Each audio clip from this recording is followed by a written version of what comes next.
There's a pattern in empire lifespans that has predicted the exact death date of 11 major civilizations in the last 3,000 years. And according to that pattern, America has less than 2 years left.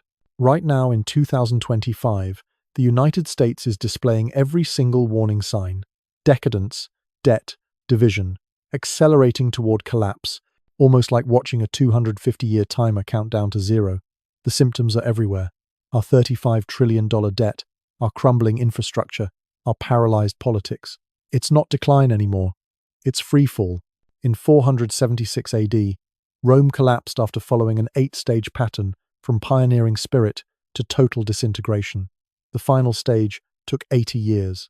In 1700, Spain's global empire crumbled following the exact same 8 stages. This time, the final stage took only 40 years. In 1950, the British Empire disintegrated after hitting all 8 stages. The final collapse happened in just 5 years. Notice the pattern? The collapses are accelerating. And here's what should terrify you. America has already completed 6 of the 8 stages. We're deep into stage 7. The mathematics of empire death are playing out in real time. This is the story of how a British military officer discovered the mathematical law of empire death, why every civilization that ignored it collapsed on schedule, and what the final 18 months look like when your 250 years are up. Let's start with Rome, the empire everyone thinks lasted forever. At its peak, Rome controlled 2.5 million square miles and 70 million people. Roman engineering seemed eternal: 50,000 miles of roads, massive aqueducts bringing fresh water to cities, the Colosseum hosting 50,000 spectators. With an economy generating the ancient equivalent of $2 trillion in today's money, Rome appeared invincible. But beneath the marble facades, Rome was already dying, and it followed Glubb's pattern perfectly. This is stage 1 of every empire's death clock, the Age of Pioneers. In 753 BC, according to Roman tradition, a small tribe settled on 7 hills along the Tiber River. They were surrounded by more powerful enemies: the sophisticated Etruscans to the north, Greek colonies to the south, and hostile Italian tribes on all sides. These early Romans lived by a harsh code called virtus: discipline, duty, and self-sacrifice. They were citizen soldiers who split their time between farming and fighting. When war came, they dropped their plows and picked up swords. When peace returned, they went back to their fields. No professional armies, no hired mercenaries, just tough farmers defending their land.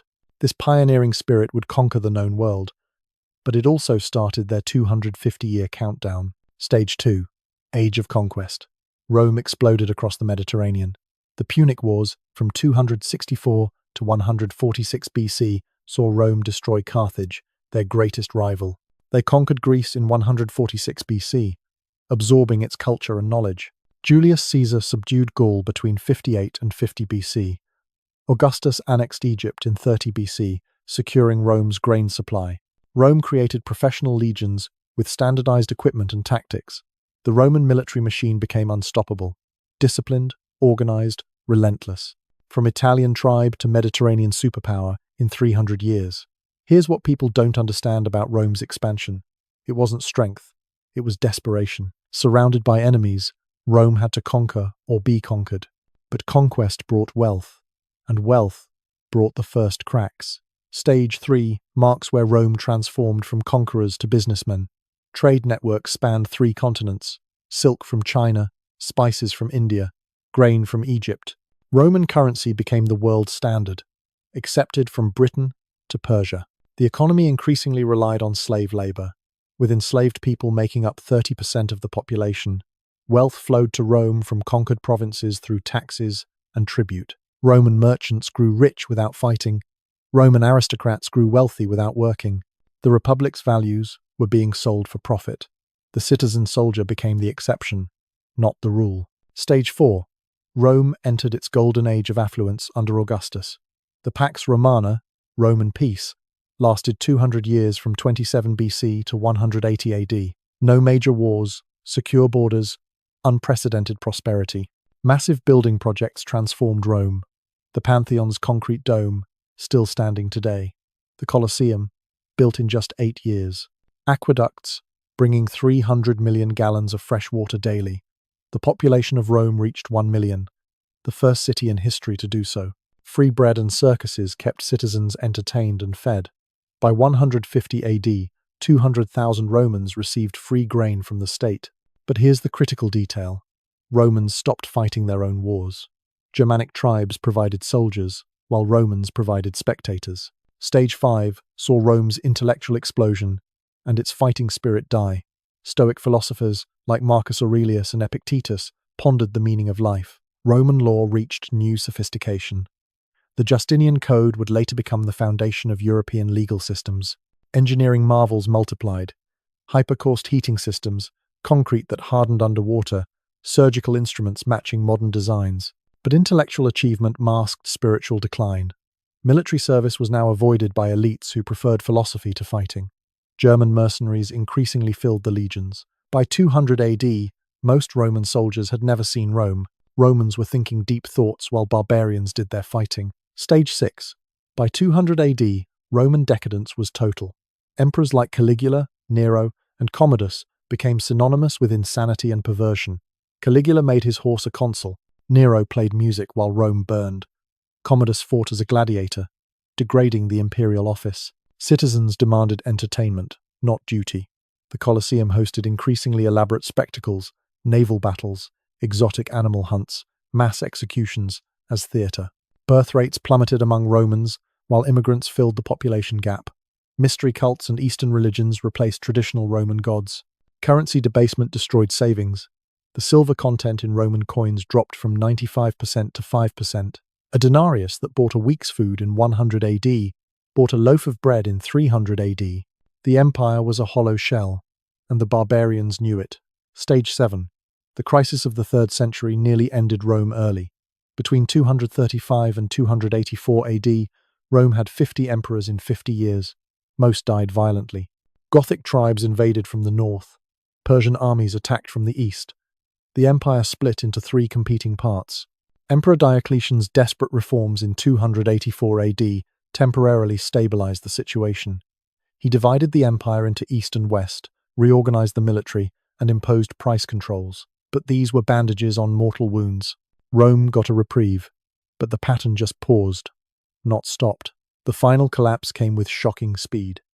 Constantine moved the capital to Constantinople in 330 AD, an admission that Rome itself couldn't be defended. The disaster at Adrianople in 378 AD saw Emperor Valens killed by Gothic cavalry, along with 2/3 of the Eastern Roman army. In 410 AD, Alaric and his Visigothic army sacked Rome, the first time in 800 years the Eternal City had fallen. The psychological shock was devastating. Street, Jerome wrote, "The city which had taken the whole world was itself taken." The Vandals sacked Rome again in 455 AD, more thoroughly than the Visigoths. By then, the Western Roman Empire controlled little beyond Italy itself. The final pathetic emperor was Romulus Augustulus, age 16, whose name mockingly combined Rome's founder with Little Augustus. On September 4th, 476 AD, the barbarian general Odoacer deposed him without resistance. The empire that conquered the world couldn't defend its own capital. Rome's population crashed from 1 million to just 30,000. The aqueducts broke and weren't repaired. The Forum became a cattle market. The Colosseum was mined for building stones. Rome took 500 years to die, but the pattern accelerates. Jump forward 1,000 years to Spain. They had Rome's example. They thought they were different. They followed the exact same 8 stages, but compressed into just 250 years. And their collapse was even more humiliating. In 1500, Spain owned half the world, from the Philippines to Peru, from California to Chile. Spanish conquistadors had claimed more land than Rome ever dreamed of. The empire on which the sun never sets. Spain invented the phrase before Britain stole it. Spanish galleons carried Aztec gold and Inca silver across the oceans. The famous Spanish tercios were Europe's most feared soldiers. But warning signs were already present. The Spanish Inquisition enforced religious conformity with torture and execution. Fanaticism was replacing flexibility. Spain had more gold than Rome ever dreamed of. It would destroy them even faster. Spain's age of pioneers began with 700 years of warfare. The Reconquista, the reconquest of Spain from Muslim rule, started with the Battle of Covadonga in 718 AD. Small Christian kingdoms huddled in the northern mountains, slowly pushing south against the sophisticated Moorish civilization. This centuries-long struggle created a unique warrior culture. Spanish nobles measured worth by military prowess and religious zeal. They had nothing but faith and swords. By 1492, when Granada finally fell, Spain had forged the hardest soldiers in Europe. That same year, Columbus sailed west. Centuries of struggle created conquistadors. Now, they had a whole new world to conquer. Stage 2 saw Spain conquer 2 continents in just 50 years. Hernán Cortés destroyed the mighty Aztec Empire with just 600 men between 1519 and 1521. Francisco Pizarro conquered the Inca Empire with an incredible 168 men between 1532 and 1533. Disease was Spain's greatest weapon. Smallpox and measles killed 90% of the native population. Within decades, Spanish control stretched from California to Chile, from the Caribbean to the Philippines. The Manila galleon trade connected Asia to the Americas through Spanish shipping. Here's what schools don't teach. Spain conquered more territory in 50 years than Rome did in 500. Never in history had so few conquered so much so fast. The wealth was unimaginable. Stage 3. Spanish galleons carried a river of silver that broke economics. The Potosí silver mountain in Bolivia produced 60% of the world's silver. So much wealth flowed to Spain that it triggered the price revolution, massive inflation that destroyed European economies. Spanish merchants controlled global trade routes. But here's the fatal flaw. Spain didn't produce anything. They just transshipped. Dutch craftsmen made the goods. Spanish ships carried them. American silver paid for them. Spain was a middleman charging rent on an empire. Spain became history's first nation to get rich doing nothing. Fatal mistake. Stage 4. Spain's affluence created the Siglo de Oro, the Golden Age. Under Philip II, from 1556 to 1598, Spain ruled half of Europe plus its vast American empire. This was the age of Cervantes writing Don Quixote, El Greco, and Velázquez creating masterpieces. The Escorial Palace near Madrid became Europe's largest building. But Spanish nobles now considered work beneath their dignity. The Hidalgo mentality, literally son of something, meant displaying wealth without creating it. A Spanish saying captured the attitude: let the Dutch work, let the Italians sing, let the Spanish rule. At Spain's peak, its nobles were already parasites. The empire was hollowing out. Stage 5. Spain built universities while its economy collapsed. Salamanca University became Europe's premier institution for theology and philosophy. Spanish intellectuals debated how many angels could dance on a pin's head, while Dutch merchants stole their trade. The scientific revolution happened elsewhere. Galileo in Italy, Newton in England. Spain rejected new ideas as heretical. The Inquisition enforced intellectual conformity. By 1650, 40% of Spanish men were in religious orders, praying, not producing. Spain was thinking about heaven, while Dutch and English pirates stole their treasure fleets. Stage 6. By 1650, Spanish decadence was a European joke. Philip IV maintained 30 mistresses, while his empire crumbled. The Spanish court spent fortunes on elaborate ceremonies, while soldiers went unpaid. Nobility refused all productive work as beneath their station. The numbers tell the story. 90% of Spanish gold went directly to foreign creditors. Spain declared bankruptcy in 1557, 1575, 1596, 1607, 1627, and 1647, 6 times in 90 years. The population declined as families couldn't afford children. Birth rates among Spanish nobility approached zero. An empire built on gold was now bleeding it to enemies. Dutch bankers got rich on Spanish interest payments. Stage 7. Spain's military might evaporated. The Spanish Armada's destruction by England in 1588 marked the beginning of the end. Spain lost Portugal in 1640 after 60 years of union.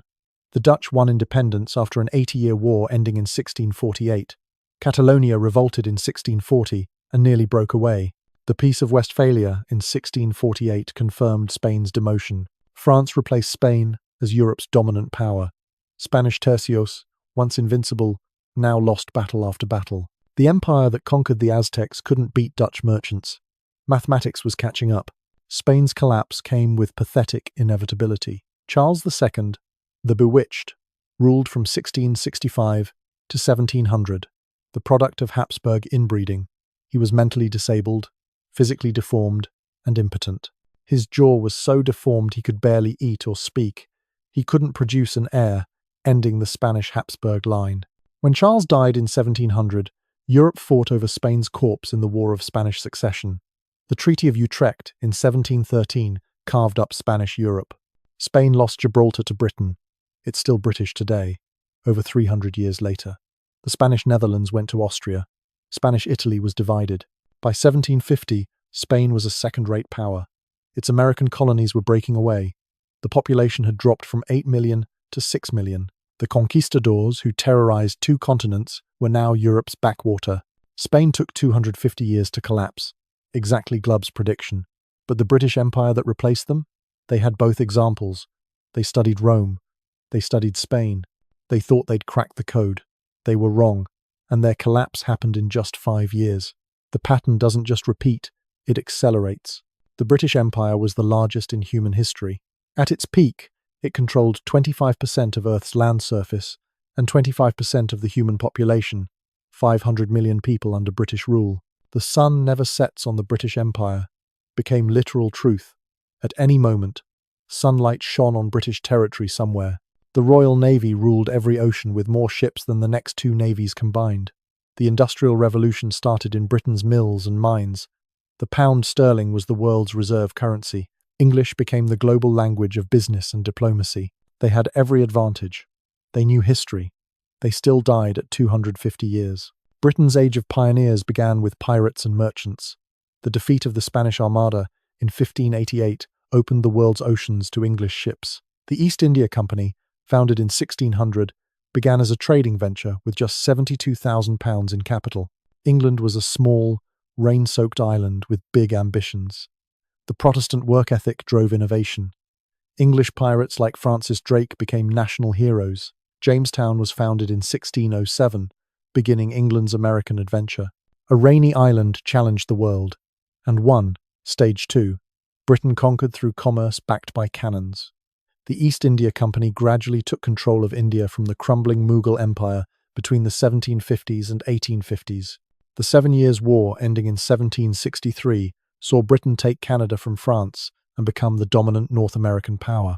Australia was claimed in 1770, becoming a penal colony. New Zealand followed. The Napoleonic Wars, ending in 1815, eliminated France as a rival, making Britain the world's sole superpower. Britain discovered something new. You could conquer through banks, not just armies. By 1850, a small island ruled a quarter of humanity. Stage 3. Britain became Earth's first industrial superpower.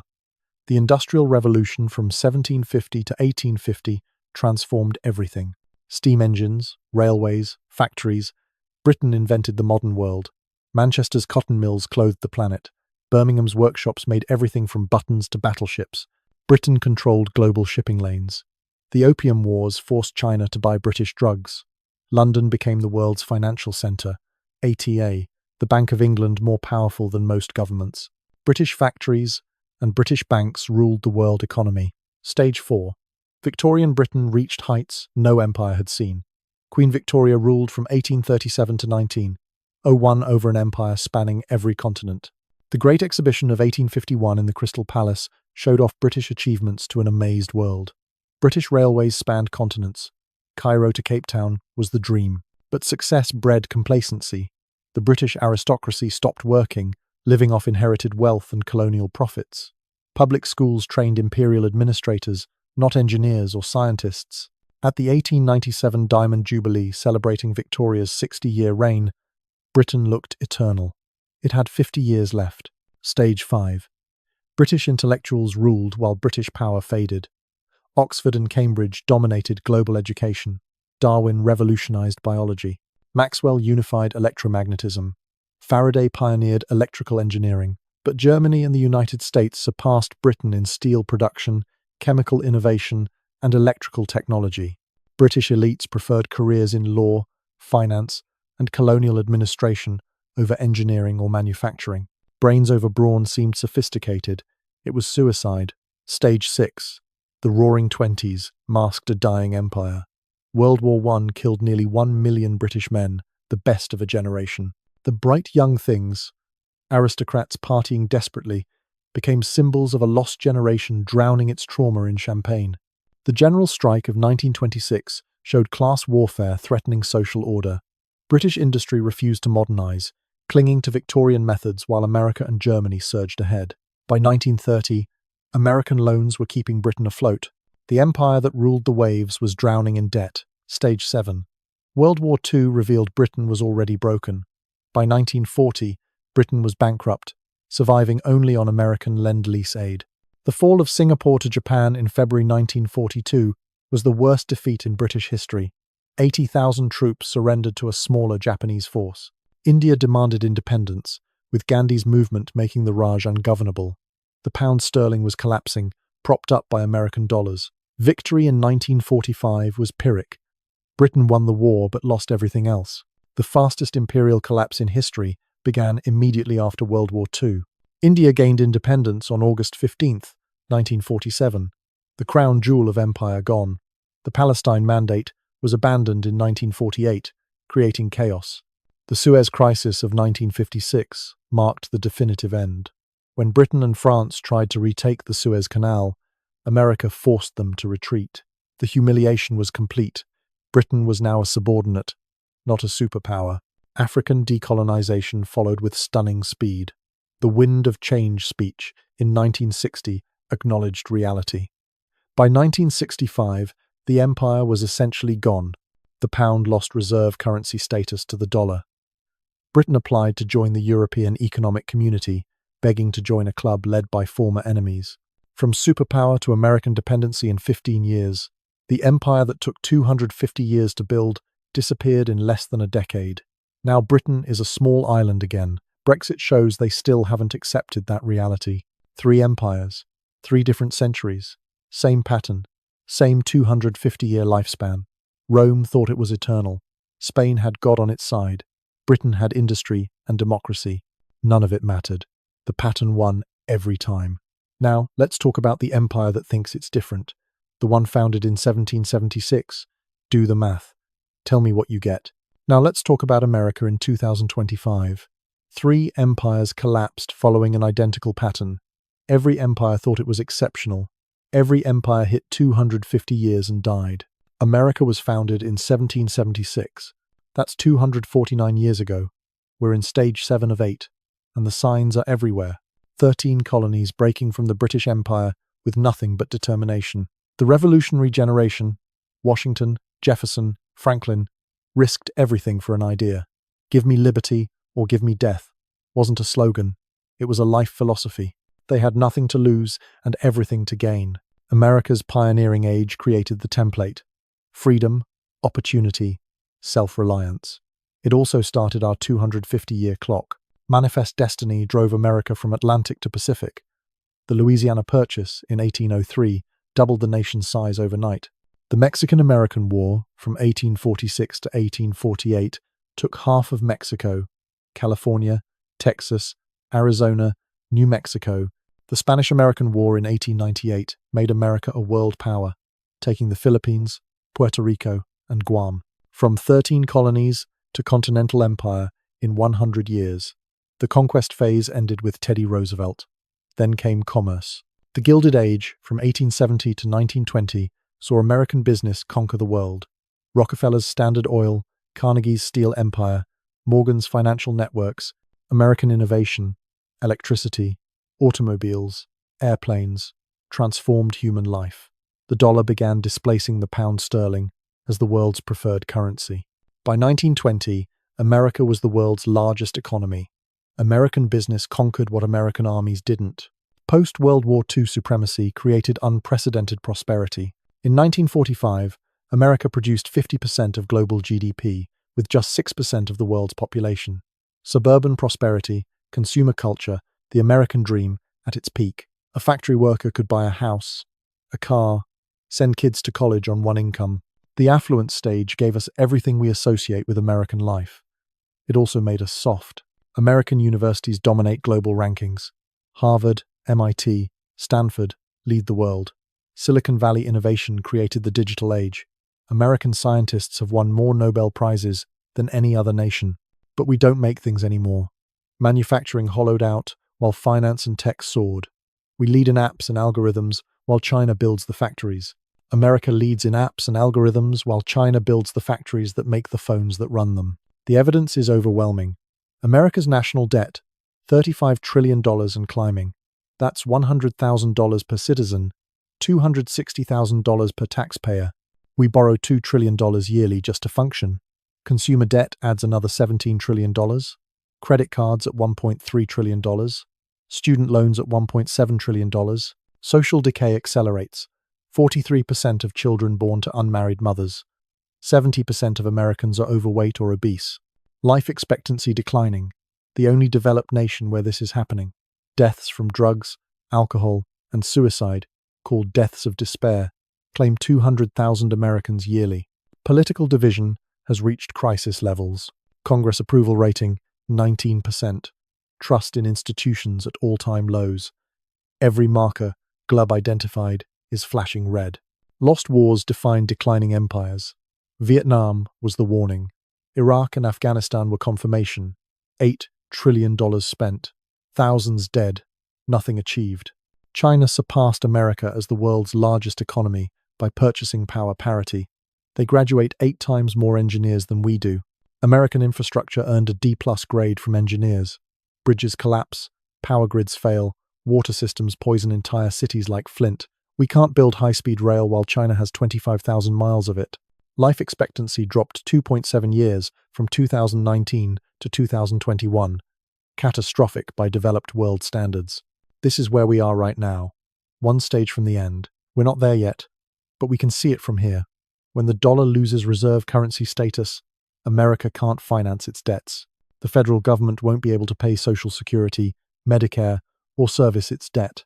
States will stop sending tax revenue to a bankrupt Washington. Texas or California might declare economic independence first. The military, spread across 750 bases worldwide, will have to abandon them. Not Mad Max, more like Soviet Union 1991. Sudden, shocking, total. But the evidence doesn't stop there. Look around. 45% of Americans can't cover a $400 emergency expense. 60% live paycheck to paycheck, including many earning 6 figures. China graduates 8 times more engineers than America while we argue about pronouns. The US ranks 26th in education globally, 46th in life expectancy among developed nations. Political violence is normalizing. January 6th. Attempted assassinations of political figures, rising extremism on all sides. Regional divisions deepen with serious talk of national divorce. Birth rates sit at 1.6 children per woman, well below the 2.1 needed for replacement. Every metric that matters is trending down. Every division is getting worse. The signs are everywhere if you're willing to see them. What would America's final stages actually look like? Start with a dollar crisis, when foreigners stop buying US Treasury bonds. Interest rates spike. Government can't roll over its debt. The federal government announces it can't pay Social Security or Medicare in full. States stop sending tax revenue to Washington, keeping it for their own needs. Texas or California declares economic independence. Not political secession, just refusing to subsidize a failing federal system. The military can't project power anymore. Bases abroad are abandoned as unsustainable. Regional blocs form around economically viable areas. Not Mad Max, more like Soviet Union 1991. Sudden, shocking, total. Britain kept the monarchy, but lost the empire. America might keep the flag, but lose the union. 3 empires followed this pattern to the end. Each believed their system was different. Roman law, Spanish faith, British democracy. The pattern didn't care. 250 years, 8 stages, same ending. Maybe America breaks the pattern, but mathematics doesn't care about American exceptionalism. Let's review what we just saw. Rome, 8 stages, collapsed after reaching peak affluence, taking 500 years total. Spain, 8 stages, 250 years, from Columbus to irrelevance. Britain, 8 stages, 250 years, from global trade to small island. America, 7 stages completed, year 249 of Glob's 250. The pattern has never failed, not once in 3,000 years. But here's what should really terrify you. The collapses are accelerating. Rome's final stage took 80 years, Spain's took 40 years, Britain's took 5 years.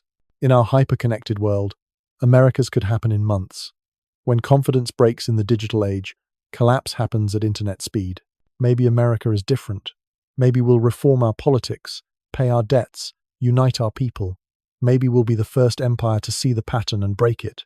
Maybe American exceptionalism is real after all. But Glubb studied 11 empires over 3,000 years. All thought they were exceptional. The pattern won every time. And we're already in stage 7. If you see the pattern now, you need to follow what happens next. Subscribe. When America hits stage 8, when the collapse accelerates, you'll understand why. History doesn't repeat, but it rhymes. And the rhyme scheme is 250 years.